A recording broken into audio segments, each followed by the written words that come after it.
저도 뭐 검사 생활하면서 약 한 20년 정도를 이런 그 대통령 측근이나 권력형 비리에 대한 이 사정 업무를 저는 해왔는데, 이 현 정권 말고 다른 정권이 했던 것처럼 하면 됩니다. 왜냐하면 자, 과거에 우리 전직 대통령들 보면은 뭐 문민 정부나 또 국민의 정부나 또 노무현 정부나 이명박 정부나 다 자식이든 뭐 측근이든 비리를 저지르면은 다 사법 처리가 됐습니다. 그리고 우리나라는 그런 전통을 가지고 있어요. 당연히 해야 되는 일입니다. 이게 대통령의 가족, 측근 그리고 그걸 또 예방하기 위한 그런 어떤 사정 활동, 정보 활동 이런 것들이 다 있어 왔는데, 유난히 하여튼 이 정부 들어와서는 좀 이해하기 어려운 일들이 막 벌어지고 있는 겁니다. 그래서 그냥 우리가 가지고 있는 좋은 그 어떤 그 이런 전통, 그걸 그냥 그대로 살리면 됩니다.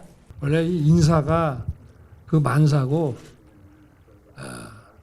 국정 운영이 참 어렵다고 하는데, 그 어려운 가장 큰 이유는 그만큼 인사가 어렵기 때문입니다.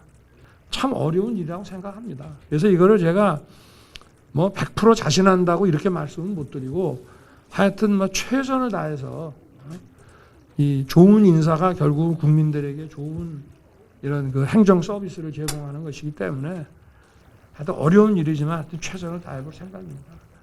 평등을 지향하고 차별을 막겠다고 하는 이 차별금지법도, 저것이 그 개별 사안마다 그 합리적으로 그 자유와 이 평등이라는 것이 신중하게 그 형량이 안 되고 일률적으로 가다 보면은 그거는 개인의 그 자유를 침해할 수 있는 문제가 많이 생기고, 형사법 집행이라는 것은 자칫하면은 그 공동체의 어떤 필수적인 그 이익을 지키기 위해서 집행하는 거지만, 자칫 잘못하면은 개인에게 아주 심각한 이 프라이버시와 자유 침해를 가져오는 경우들이 많고요.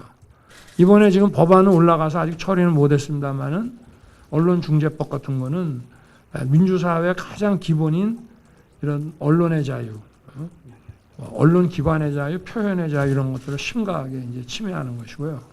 우리가 아프다고 그래서 늘 병원 가서 MRI 찍고 수술하는 거 아니지 않습니까? 그냥 놔둬도 자연 치유되는 것들이 많고, 꼭 병원에 가서 뭐 주사 한 대 맞을 거, 그 다음에 수술할 거 이렇게 다 나눠지듯이 공동체에서 벌어지는 이런 아주 질이 안 좋은 반칙 이런 거는 엄단을 해야 되겠습니다만은, 이렇게 함부로 그 법을 집행한다고 해서 개인의 사적인 영역에 쑥쑥 들어가는 건 굉장히 위험하다는 생각을 이제 가지고 있고요. 사람에 충성하지 않는 데는 게 뭐 이렇게 거창한 말은 아니고요. 그 예를 들어 국가에 충성한다 그러면 국가와 나의 어떤 사익과 국가의 이익이 충돌할 때는 국가의 이익에 100% 내가 복무하고, 그게 충성 아니겠습니까? 그죠? 경선 때부터 하여튼 최근까지 우리 기자분들한테 그 질문을 계속 받는데, 그 아직도 잘 모르겠어요. 근데 그걸 제가 알았으면은